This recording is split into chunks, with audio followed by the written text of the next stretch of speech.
Hi everyone. Thank you, Peter, for the wonderful introduction. Um, it's really exciting to be here this evening. I hope you enjoy the stories I'm going to read to you. I'm going to read two stories this evening. The first one is a fantasy story called The Last Stand of the Bitch and Sindy. The second one is a fairly nasty little horror story called What Will Be. Um, Okay, so I shall get started with The Last Stand of the Bitch and Sindy. The bard stood up, and immediately the room grew quieter. They were renowned in these parts and were always worth hearing. Friends, they said. Should I start again, do you think? I'm just seeing people are just joining. I give a few minutes. I give a minute for people to join and then I shall start again.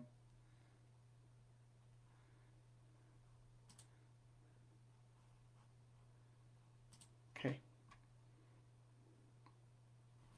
right. Okay, so I'll say again, hello, I'm Ellen. Thank you, Peter, for that wonderful introduction. I'm going to read two stories this evening. The first is a fantasy story called The Last Stand of the Bitch and Sindy. And then the next story is a nasty little horror called What Will Be. Okay, so I shall get started again. See if it goes right this time. The Last Stand of the Bitch and Sindy.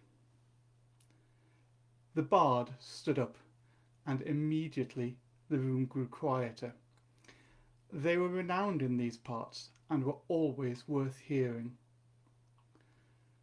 Friends, they said, their rich voice spreading across the room, quiet but commanding, reaching every corner. I come to you this evening with a tale that is well known and well loved. But this evening I shall tell it anew. In my journeys I speak with people of all races and creeds, some who claim the heritage of many, and some who refuse to admit any. I hear the same stories told ever and anon, but always with differences. Tonight I shall regale you with a story of heroism and strength, but I shall tell it in a way you have never heard. Tonight I shall tell you the most famous story of that brave and bold duo of powerful women, of the mighty and fearsome warrior known only as the Bitch, and her companion, the sagacious, witty, wise wizard woman, Sindy. There was a pause as the bard took a breath and scanned the room. Their audience were hanging on their every word, just as they liked it. They allowed themselves a slow blink and a slight smile before starting. Well, you know, they said, of how the Bitch and Sindy came to the castle of the Orc Queen in search of a fabled object of power, of their success in finding that object. You think you know how this story plays out, but hearken unto me and hear a different ending to this tale. The smoke was getting thicker, even starting to mask the smells of the horses and their emissions. The Bitch looked across to where Sindy had her back pressed against the wall of the stables and grimaced. Whose idea was this again? She asked. Yours, I believe, Sindy replied, as these things always are. You'd have thought that I'd have learnt by now. Apparently not. How was I supposed to know this place was occupied by the Orc Queen? 10 years ago. News doesn't travel fast. But, look on the bright side. Bright side? Sindy interrupted. We're trapped in a burning stable in the courtyard of a huge fortress, surrounded by, she poked her head around the corner of the stable's entrance, 106 orcs who are very angry with us because we killed their queen's daughter. And you want me to look on the bright side? Care to explain where this shining moment of joy and delight lies? The bitch was silent for a moment as she worked through Sindy's rant. We got the crown! And who lets a princess act as a guard?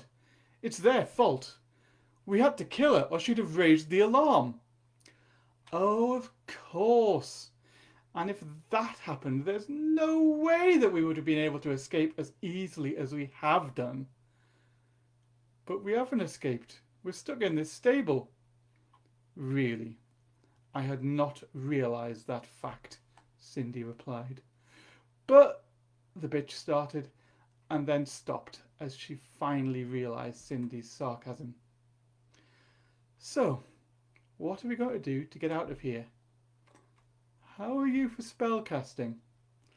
Not great, Sindy told her, playing down how very drained she actually felt.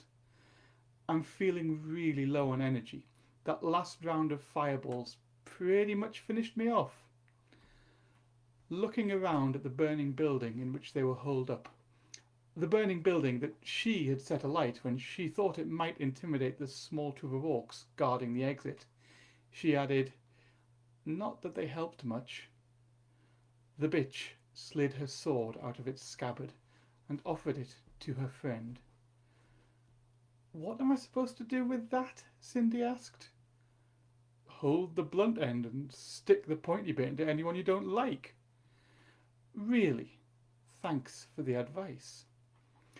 Was that more sarcasm? The bitch asked. Sindy just looked at her, sighed deeply, and held her hand out. Let me see it one more time, Sindy said. The bitch held the sword out once more. No, Sindy told her, not that. The crown. The reason we are now here. Picking up the bag laying beside her, the bitch threw it across to the spellcaster, who caught it and opened it, drawing out the object inside. It seemed to shine from the inside, the jewels sparkling even in the dim light in the stables. Sindy couldn't understand how such a thing could have been left untouched for so long. She'd heard the stories, of course, who hadn't? But even so, it was such a temptation. Apparently, though, even the Orc Queen believed them. Sindy really hoped that ultimately that was all they really were, stories intended to deter thieves. But, considering the situation the two women were in, she was quite strongly considering that there may indeed have been something to them. It is really, really pretty, isn't it? She said wonderingly. And worth a hell of a lot of money. Old Garner will melt it down for us. Just the gems will keep us going for a year. It's the crown of Queen Caroline. It is said to have mystical powers that it can confer on the bearer if she is strong enough to wear it. It is worth far more intact than it is in its component parts. Old Garner is not getting anywhere near it. And besides, look at it. It's so pretty. You are such a girl, the bitch told her. Sindy blew her a kiss. I try. Take the goddess-damned sword, the bitch said, proffering the weapon towards her once again. Sindy sighed and took it, looking at it with distaste. When I was little, before I knew who I was, I tried to join the town militia. Even then they could see that I was going to be no good with this sort of stuff. I mean, I was pretty dangerous with a wooden practice sword. To my compatriots around me anyway, not so much to my opponents. I think my parents were really happy when the wise woman took me on as her apprentice. You've never told me what it was like growing up like you did, the bitch said gently. Sindy looked into the distance for a moment as her memories played in her mind's eye, and then shook herself. I'd suggest that this was neither the time nor the place for it. I'll tell you what, if we get out of this, buy me a bottle of wine, and I'll tell you all about my sad childhood when I was a little boy. Deal, the bitch said. Now, let's get out of here. I'd be delighted to do so. We still do not have a plan to get past those. Sindy took another peek through the entrance, ducking back quickly as an arrow sped through the space where her head had just been, embedding itself in the woodwork of a dividing screen. 133 very angry orcs, though. I'll take the 100 to the left and you take the 33, Sindy supplied. Yeah, whatever. The rest of them. I'm not entirely sure that's going to work. I think we'll both die in about 5 seconds. But what a way to go. Just think of the songs they'll sing about us. I know just how it will go. Sindy and the bitch, they were bloody stupid and they died. The end. Goddess, you are no fun. I'm sorry. I find the idea that I'm about to end up as an orcish pincushion tends to have a dampening effect on my good cheer. Look, is there any way you can conjure up another spell of any sort? The bitch asked. Sindy settled herself back against the wooden wall of the stable, closed her eyes, and carefully erased the burning embers, the smoke, the ever-increasing noise of the orcish horde, and the heft of the sword in her hand from her consciousness. Reaching down inside herself, into her energy reserves, she mentally scraped together those last dregs that she had always been loath to call upon in the past. But this was, she admitted to herself, something of an extreme situation. There would be no point saving that energy for later if it was only going to get her killed now. Opening her eyes, she looked across to her sister-in-arms, who recoiled slightly. Sindy's eyes, usually a vivid green, had taken on a blood-red sheen as the vessels in her eyeballs burst. A single scarlet tear escaped and slid down her face, leaving a shiny trail in the dust and grime coating her face. She opened her mouth to speak, the words coming out as no more than a croak. I think I can do something, but it needs to be done quickly. If we survive this, you're going to have to carry me out of here. I can do that. Sindy lifted the sword she had held in her hand, gripped it even more tightly, and spoke a single word. While the bitch failed to understand many of the words Sindy spoke, this one was truly unintelligible. At least to her.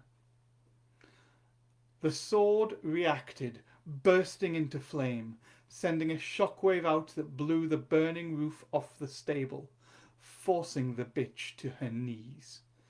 Sindy remained standing where she was, absolutely rock steady. Everything went quiet outside. Sindy sprinted for the door. Pulling herself to her feet again, the bitch took her axe in both hands and followed immediately after. As she ran, Sindy's flaming sword flared ever more brightly, shooting out shafts of fire towards the orcs arrayed in front of her. Each burst caught one of the creatures square in the chest, incinerating their armour, knocking their corpses backwards into the crowd behind them.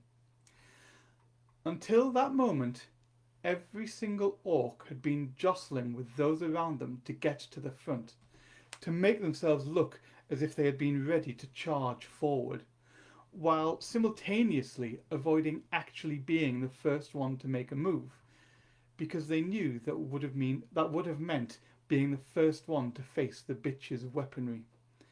And, judging from the pile of corpses in front of the stable, that would very probably have been the last thing they would have ever faced. But, seeing the short, overweight, unarmoured woman, tears of blood running down her face, wielding a flaming sword that proceeded to roast several of their compatriots as she charged out of a building that had literally exploded mere moments before, followed by her larger, heavily armoured, well-muscled and angry warrior friend, was more than most of these orcs, who knew themselves to be little more than press-ganged cannon fodder for their queen, were prepared for. The jostling for position at the front rapidly turned into an attempt to get behind someone else, moves which were resisted by those behind them.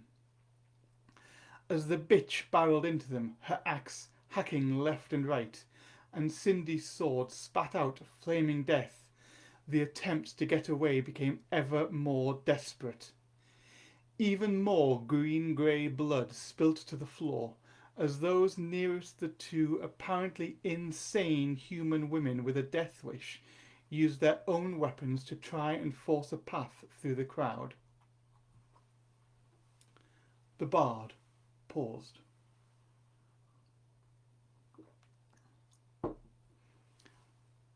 So far, I admit that my tale has been very much in line with that which you all know. You think that you know how it is going to end. How the power of Sindy's magic and the strength of the bitch's thews rout the massed ranks of the orcish army, allowing them to escape, injured but alive. And yet, have you ever asked yourself, if they were successful, why is this tale referred to as their last stand? Why are there so many stories of these women from before this time, but none from afterwards? As I said, I speak with people of many races. I shall now tell you the ending of the tale as the orcs tell it. Once again they paused, taking in the look of surprise on the faces of the people listening. Not a single one of them would have ever seen an orc. Most would think that they were just a story themselves, despite the wars that ended their threat happening little more than 30 years previously. But the bard knew otherwise. They had indeed travelled far and wide, even into the places to which the orcs had been pushed. It had been perilous and would one day be worthy of a tale in itself. But for now, they were happy to tell stories of other people. As I said, the bard continued, the orcs were seemingly confronted by two fierce women who had fallen on them and were succeeding in their attempts to destroy the entire army. With more ease than either woman would have thought possible, the 147-strong troop of orcs suddenly found itself being routed as they stampeded out of the open gates of the fortress. They would have kept going and perhaps eventually found themselves back in their homelands, safe in the arms of their loved ones, away from axe and flaming sword-wielding humans, had it not been for a single archer. Standing on the walls above all the action, she had managed to keep her head and had not run when the stable roof had exploded. Instead, she had stood patiently, arrow nocked, awaiting a clear shot. When her moment came, she carefully sighted down the length of her arrow and then loosed it. To the orcish archer, that single twang of her bowstring sounded louder than all the ruckus in the courtyard below. With unerring accuracy, the arrow sped through the air and plunged into Sindy's back. The sword fell from Sindy's grasp, the flame flickering and dying as it landed in the filth covering the ground. Dropping to her knees, she was unable to do anything other than shudder as the agony slammed through her, seeming to make every part of her scream internally. Her mouth gaped wide, but no sound escaped. It took a moment for the bitch to notice what had happened. Immediately she broke off her attack and ran over to her friend's side. The archer's second shot was not as good as her first, and her arrow sparked off the cobbles on the ground at the bitch's feet, making her jump aside and look up. Changing the grip she had on her axe, she hurled it with all her might. Spinning end over end, it embedded itself in the archer's sternum, knocking her backwards over the crenellations and into the moat on the far side. One or two of the retreating orcs, seeing one of their opponents brought low and the other voluntarily disarm herself, skidded to a halt. Their fear was rapidly displaced by embarrassment and then anger at what they had been doing, and they started to stalk towards the two women. Carefully picking Sindy up and putting her over her shoulder, the bitch picked the sword up but quickly dropped it again. It had not escaped the heat from the magical flames untouched. It was blackened and pitted, its sharp edge melted to bluntness. Instead, she drew a dagger from her belt, bellowed wordlessly, and charged. She was magnificent. Had there been any wandering bards who had happened to be passing that day and had chosen to drop in on the Orc Queen, and if they had somehow managed to avoid becoming the main course in a banquet celebrating the victory over the two apparent demigoddesses who could almost humble an entire army of brave orcish warriors, then there would indeed have been great ballads and sagas composed. The final verses would have told how the bitch, her dying friend on her shoulder, slew orc after orc, first with a single dagger, and then, when she lost that, with her fist, each blow felling an enemy. It was not until the Queen's champion, a huge, grey-skinned rock troll with fists the size of the bitch's head, stood before her holding a club rough-hewn from the trunk of an oak tree, that she knew that defeat was upon her. Tears in her eyes, she stepped back from her foe, laid her friend on the ground, and kissed the forehead that was already cool against her lips.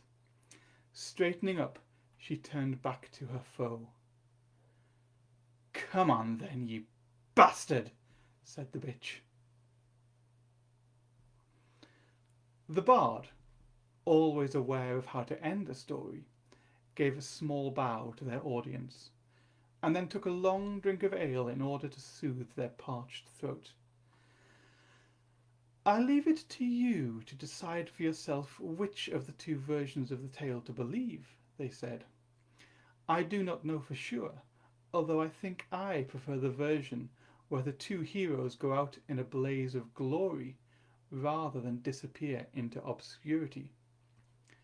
Whichever is true, it is said that after the events which you have heard recounted this evening, the Orc Queen needed to find a new champion. The orcs with whom I spoke, and I have no reason to disbelieve them, also told me that this story was never told in the presence of their queen, and her final words upon her deathbed were a curse on the houses of these two human women. But maybe that was just because they had killed her daughter. Maybe." If the round of applause that the bard received at the ending of their story was a little more muted than usual, it was only to be expected. After all, they had just entirely upended a well-loved saga. They spent much of the rest of the evening alone in their corner, quietly playing on their mandolin and drinking pints of ale that were, along with food and a bed for the night, all that they asked as payment for their stories. Nevertheless, they were not in the practice of turning down money when it was offered. So, When a pouch was placed on the table in front of them, it quickly disappeared from view. They would count it later on, but from the heft, it felt like enough gold to keep them going for several months. They looked up into the face of an old woman, wrinkled and scarred as if she had seen many hardships. Her eyes were covered with spectacles whose lenses were made of seemingly opaque smoked glass. She was healthy and well fed for her age, seeming to be almost as wide at the waist as she was tall, although admittedly her height was not great. She smiled at them, revealing a mouth nearly bereft of teeth, and then spoke a single sentence before she turned and, with the aid of her intricately carved staff, walked out into the night. "I prefer the orcish version as well," she said, "although I don't know if it's any more true than the human one." The end. Okay. I hope you enjoyed that one. Just let me get a quick drink and help my parched throat, and I shall start my second story. Oh, that's better. Right. As I said, this one is not a very pleasant story. It was pretty much my first foray into out and out horror. It's nasty, but I like it. The origin of this story is talking with my kid Max a few years ago, and being asked why most stories were written third person and past tense. So I was challenged to write a story in second person and in future tense, and it seemed to me that horror was a good genre to write in this style. So yeah, this is a second person future tense horror story. Hope you enjoy it. What will be? At first, it will seem like a dream. You will not remember having fallen asleep, but it will be the only reasonable explanation for waking up in such a strange place. You will be lying on a beach. The pink sand will be as fine as talcum powder. The sea will look as black as tar. The foam on the waves red as they break on the shoreline. It will take a few moments for you to realize that the colors are false, caused by the light from the moon. The enormous, blood-red moon. It will have no surface features that you recognize. The man in the moon's face, rearranged by a brick. It will not be friendly. And then you will discover that you are not alone. You will hear a gentle splashing over the shushing sound of the breaking waves. You will realize that there is something out there in the oil-black water, that whatever the somethings, is, it is coming towards the shore, towards you. You will try to sit up, but you will be unable to do so. Maybe the sand will be too soft, or maybe your tendons will have been severed. You will not know, but whichever it will turn out to be won't matter. The result will be the same. You will thrash around, kicking up the fine sand, kicking it into your own face, as if you are both the wimp and the bully at the same time. After a few moments, or maybe a few minutes, or maybe longer, time will not seem to have the same meaning as it always used to. But isn't that the way with dreams? You will realize the futility of your actions and you will stop. Lifting your head, you will stare out to sea, straining to find whatever it is that is coming. Then at last you will see it, a ripple where there was calmness a moment before, an indistinct hump in the water that could have been a rock if only it hadn't just appeared and then just as quickly vanished. It will come back closer this time, and you will see a red flash as its eyes reflect the moonlight. They will be big eyes, round and black like the rarest of pearls. And then you will spot another, and another. There will not be many of them, maybe no more than half a dozen, but you will know with a sudden, calm certainty that it is no accident that they are there at that exact moment. Maybe you attracted them somehow, or maybe you were placed there because that is where they congregate. It is at this point that you will start to hope that this is a dream and that you will wake up soon. The creature that you originally spotted will be the first to reach the shore. It will pull itself out of the water with hands that could be almost human, if it wasn't for the iridescent scales that cover them, if it wasn't for the long, knife-like claws that you will see slide from the tips of its fingers as it spies you. It will pull itself towards you on all fours, a naked female form that will look as if it is covered from head to toe in the finest suit of armour ever made. Its hair will look like the flowing, frond-like fins of an angelfish. Soon after, its sisters will follow it out of the water, and not a single one will have the same difficulties in moving that you had. It is at this point that you will think about crying out, but no noise will be able to pass the lump in your throat. The first one, its hair fin dragging in the sand, will reach you. Its face will be almost entirely flat, as well as the two wet, glistening black pearl orb eyes. It will have a lipless gash of a mouth, and above that, a couple of slits that open and close rhythmically as it sniffs around your feet and calves. It will look as if it doesn't know what to make of you, but maybe that will be just you putting human emotions onto an inhuman visage. It will draw back for a moment, and you will think it is going to give up whatever quest it brought it here and return to the sea with its sisters. But this feeling of relief will only last a moment. Its head will dart forward, almost too fast for you to see, and there will be a sudden, sharp stab of pain in your foot. You'll realise that you now only have 9 toes. This will be the signal to all the others, and they will cluster around you.